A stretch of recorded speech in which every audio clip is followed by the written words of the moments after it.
The grand hall of the Galactic Union was filled with noise and laughter. Bright lights shone on the long silver table where alien leaders from different worlds sat. They were powerful, proud, and confident. Today, they had only one topic to discuss: Earth. On a giant screen in front of them, footage from Earth's wars played. Tanks rolled across deserts. Fighter jets flew in the sky.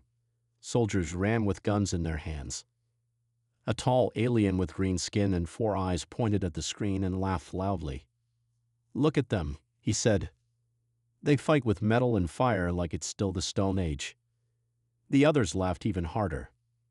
Another alien, short and with sharp teeth, added, "One EMP wave and all their machines will stop. Earth is weak. Earth is funny." General Varn, a battle-worn alien from the Zyklon Empire, sat quietly at the end of the table. He didn't laugh. He watched the screen carefully. His yellow eyes were focused. "They still have courage," Varn said slowly. "They fight even when they are losing. That is not weakness." The room went silent for a moment. Then the large blue creature at the center, High Leader Turok, spoke with a deep voice. "General Varn, are you afraid of humans?" Varn looked up. "No," he answered. "But I have learned not to ignore what I do not understand." More laughter followed. High Leader Turok pressed a button. The screen changed. Now it showed Earth's military size, old weapons, and weak space technology. Turok smiled. "They have no space fleet. Their strongest warship is slower than our scouts. Their weapons cannot break our shields. Earth is nothing." A round alien diplomat floated up. "We should begin the invasion. It will be quick. 1 solar cycle and Earth will belong to the Union." The council clapped. A younger officer near the back raised a hand. "What about the rumors?" he asked. The room grew a little quiet. Turok looked annoyed. "What rumors?" he said. The officer cleared his throat. "Some reports say humans were building something. A black ship. No name, no data. Just a code name, Project Reaper." Turok shook his head. "A myth. A human story to give them hope. Reaper, ghost ship, last defender. All nonsense. Humans love stories." General Varn spoke again. "I read the same reports. Ships that vanished. Patrols that found only shadows. No answers, only silence." Turok waved a hand. "Stories? That's all humans have. Weak bodies, weak tech, and strong imaginations." On the screen, a human soldier screamed as an alien mech crushed a tank. The council laughed again. But Varn didn't. He remembered something. A message that came from a scout team weeks ago before they disappeared. The final message was only 2 words. "It's real." He had kept it secret. He wasn't sure why. Maybe he didn't want to believe it. Maybe he feared it was true. Now, looking at the laughing council, he felt something cold in his chest. The council voted. Invasion was approved. The first wave of ships would leave in 2 days. Earth would fall. As the leaders left the room, still laughing, General Varn stayed behind. He looked at the dark screen. He whispered to himself, "If the Reaper is real, we are not ready." Far away, deep in the shadows of Earth's moon, something old and silent waited. Its black metal surface had no light, no signal. It looked like a dead object. But inside, red lights slowly flickered to life. Systems checked, weapons armed. The ship didn't need a pilot. It didn't follow orders.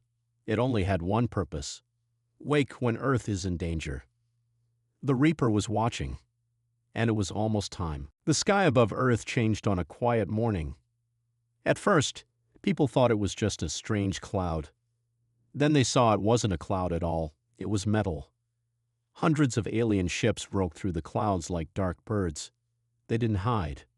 They didn't wait. They attacked. Across the planet, sirens screamed. In New York, fighter jets took off, but were burned from the sky in seconds. In Beijing, missiles launched, but hit invisible shields.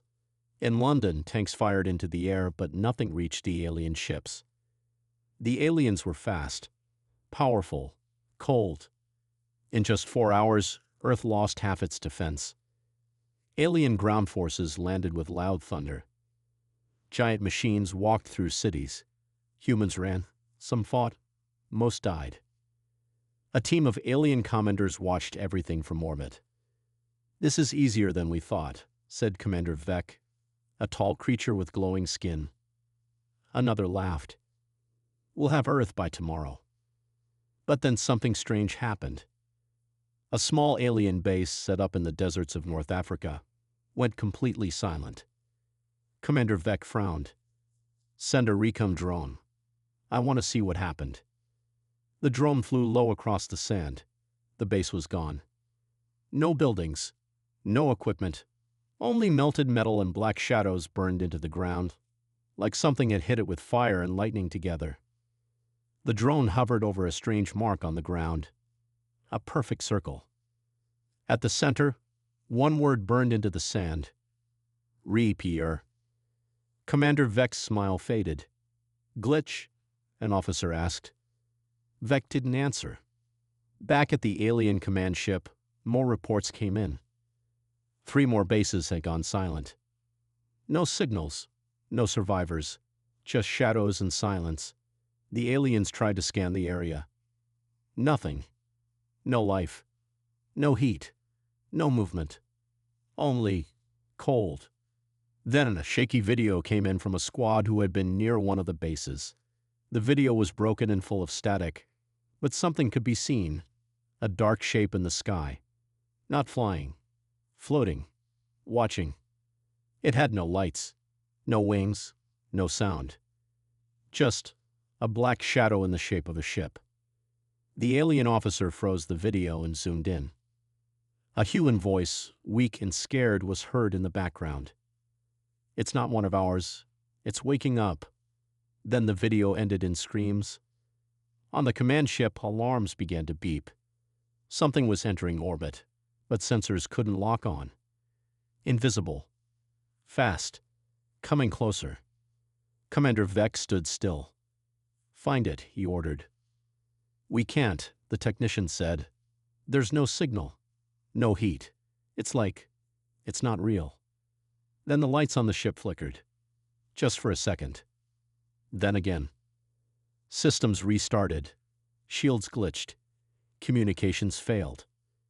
And in that moment of silence, they heard a low hum. It was deep. It was slow. It sounded like metal breathing. Commander Vec turned to the window. Far away, hidden in the stars, he saw it. A black ship. Not large. Not glowing. Not shouting. Just there. Like a shadow with sharp edges. Like death itself. And then it was gone. Disappeared. Vanished without sound.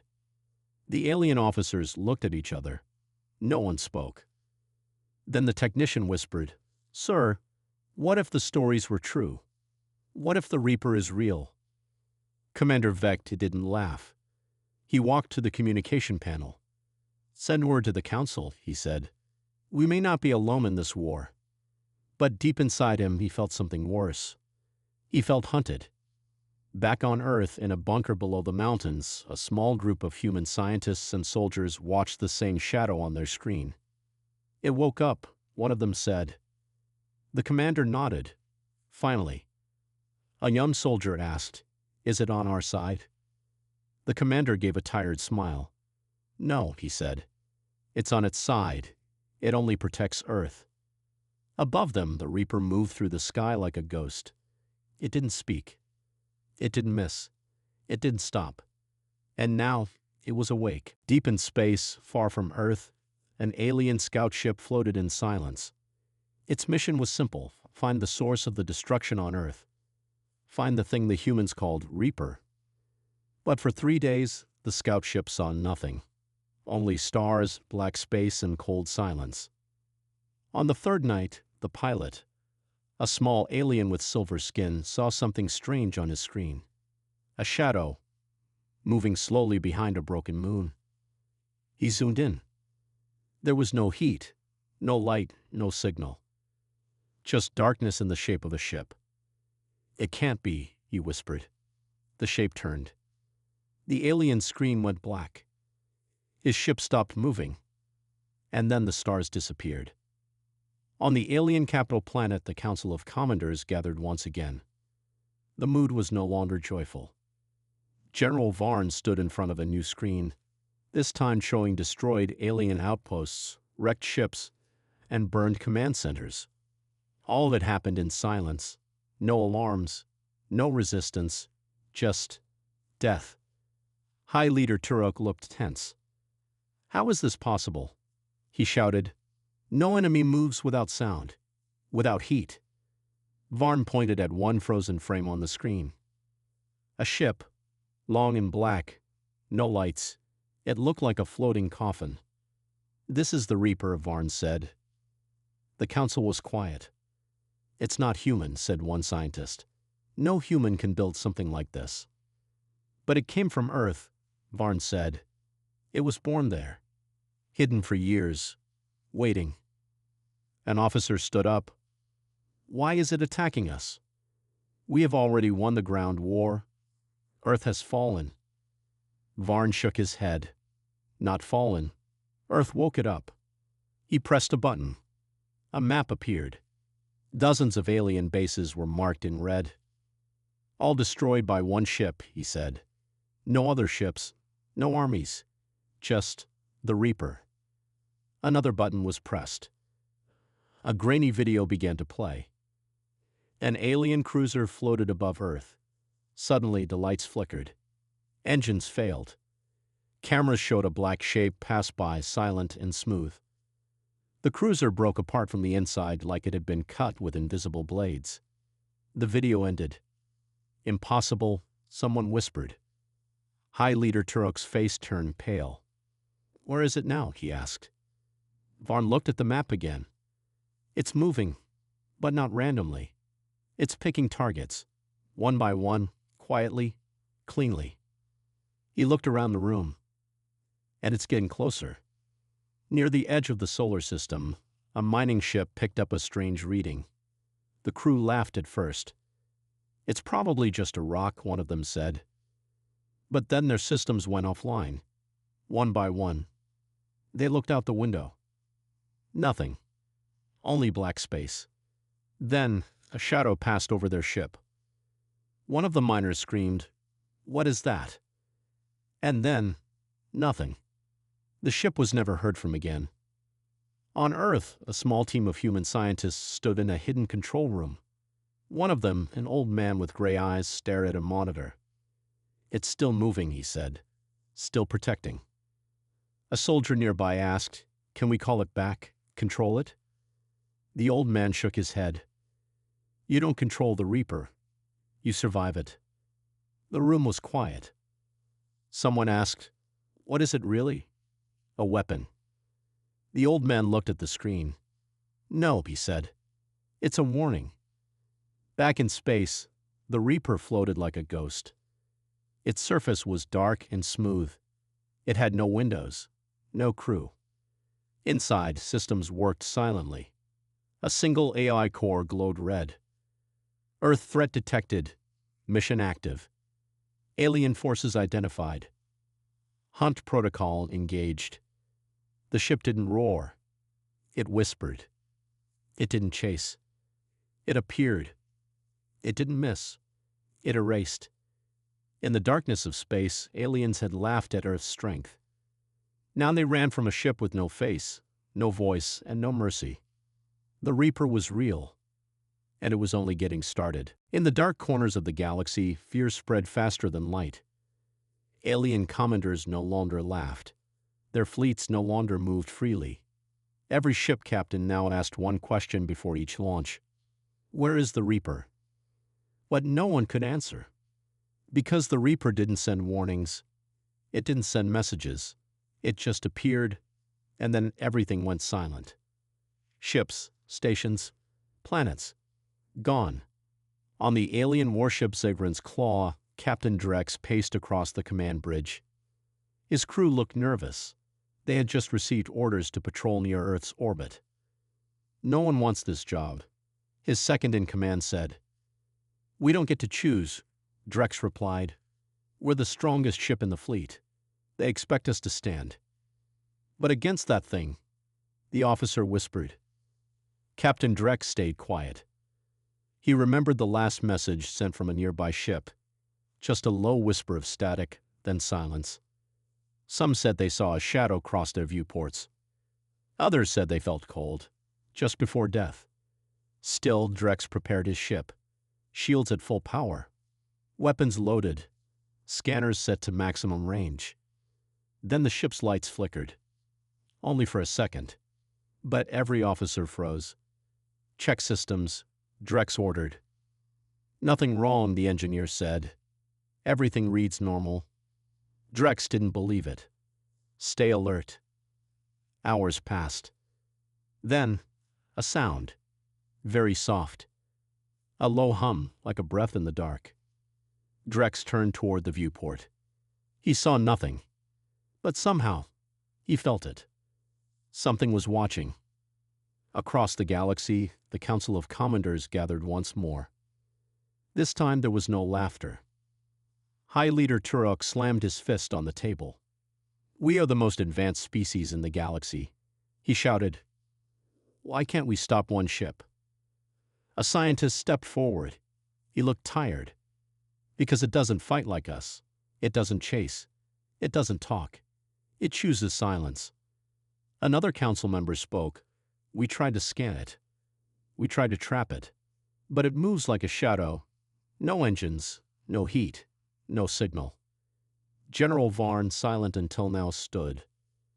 We underestimated Earth, he said. Turok turned to him. We defeated their armies, took their skies, crushed their cities. Varn nodded slowly. Yes, but we missed something. Something older.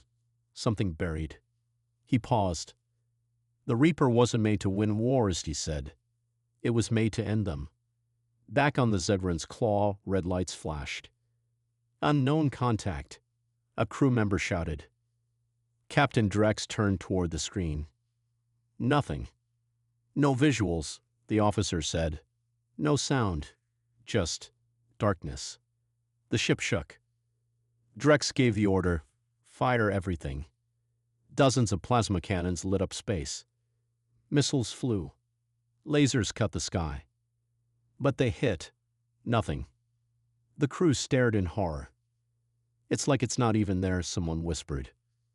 Then the ship's power dropped. One by one, lights went out. Weapons shut down. Engines died. The crew was left floating, blind, helpless, waiting. Then they saw it. Through the dark window, a shape drifted by. Silent, black, smooth like glass, large but not massive. Cold. It didn't attack. It didn't need to. As the Reaper passed, systems melted. Metal cracked. The Zegran's claw broke apart without sound. Captain Drex stood frozen. The last thing he saw was his own reflection in the black surface of the Reaper. Then, silence. Forever. Back on Earth, the old man in the secret bunker watched the data screen. Another enemy ship gone. No signal. No explosion. Just nothing. A young technician asked, "Why does it stay hidden?" The old man replied, "Because that's its power. Fear grows in silence." He looked up at the map. The Reaper was still moving, still hunting. But it's not just defending anymore, he whispered. It's sending a message. On distant alien worlds, children were told bedtime stories. Don't go too close to Earth, or the dark ship will come. The Reaper had become a legend, but it was real, and it was still watching, waiting for the next enemy to step too close, because Earth may look weak.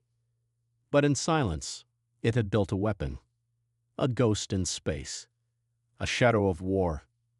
The Reaper. Beneath the Rocky Mountains, deep inside an old human bunker, a door opened that hadn't moved in 50 years.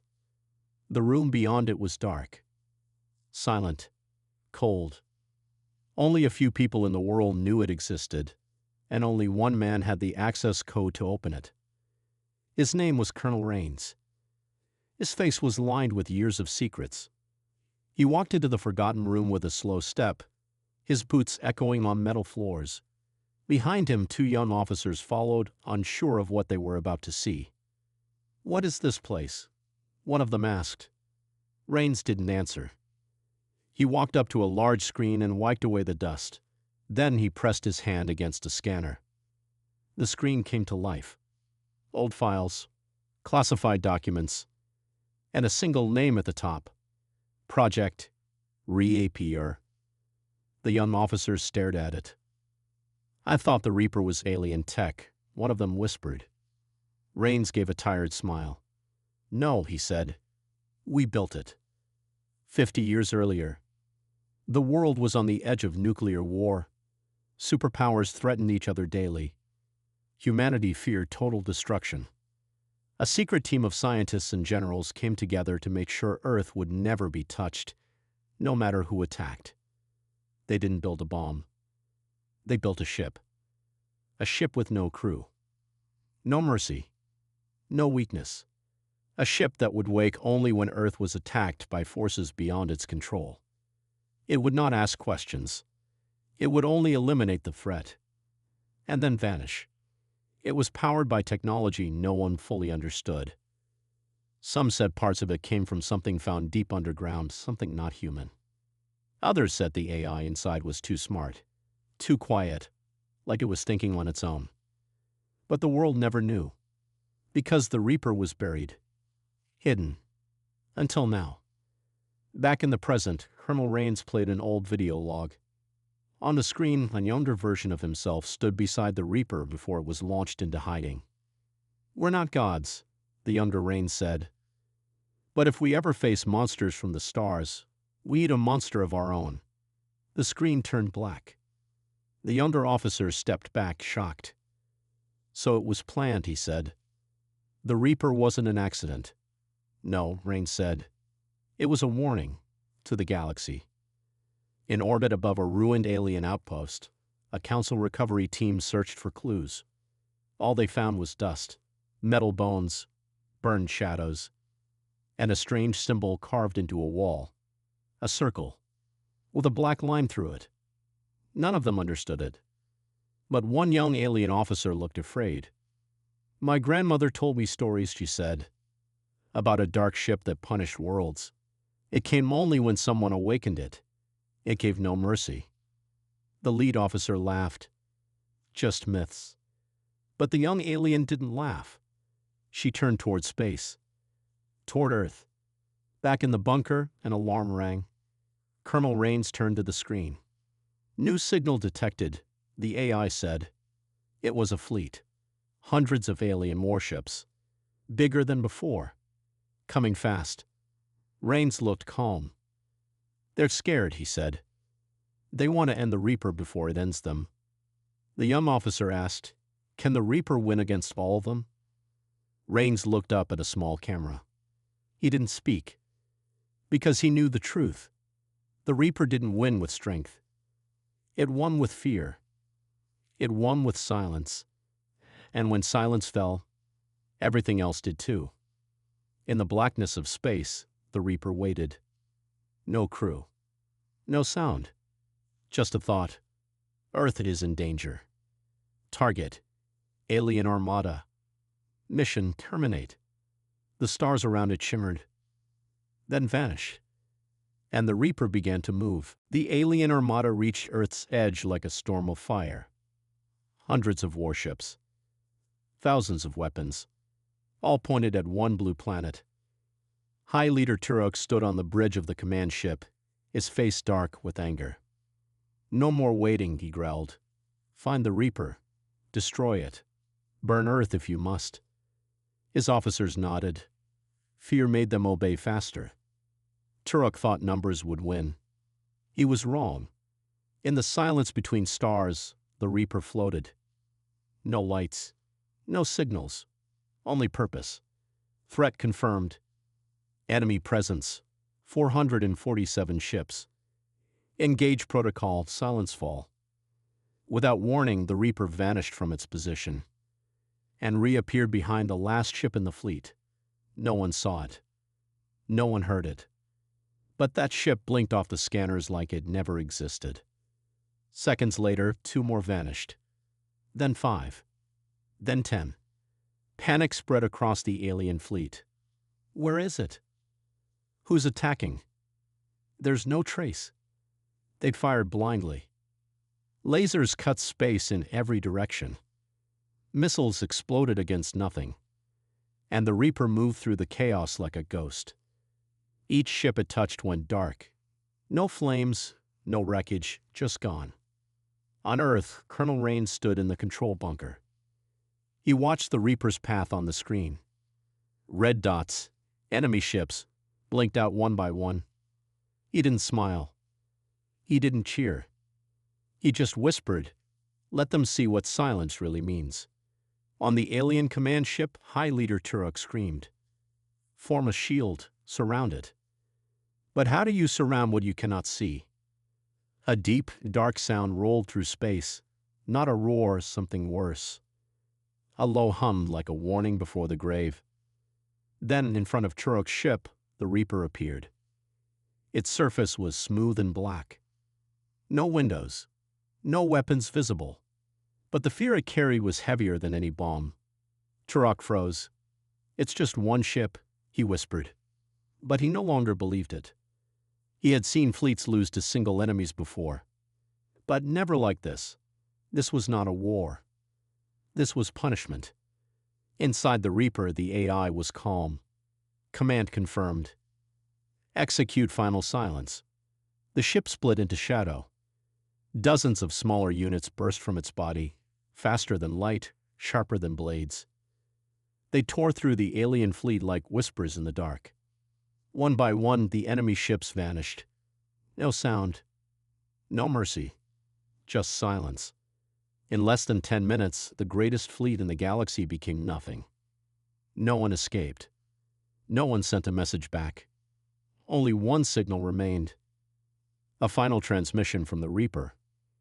"Earth is protected. You were warned." And then the Reaper was gone. Vanished into deep space once more. Like it had never existed. Years later, alien children would ask their teachers, "Did Earth really have a ghost ship? Is it still out there?" Their teachers would smile, trying to calm them. But their eyes would drift toward the stars, toward the quiet, because they all remembered the day the stars went dark, the day the Reaper fell from silence and erased an empire. Back on Earth, Colonel Rain stood at the edge of a mountain looking up at the night sky. The young officer beside him asked, "Will it ever return?" Rain shook his head. "It only wakes when needed." The wind blew gently. The stars twinkled above. But somewhere far beyond what human eyes could see, a shadow drifted through space, watching, waiting, because the galaxy had learned one truth. You can laugh at Earth's strength until one warship makes you run.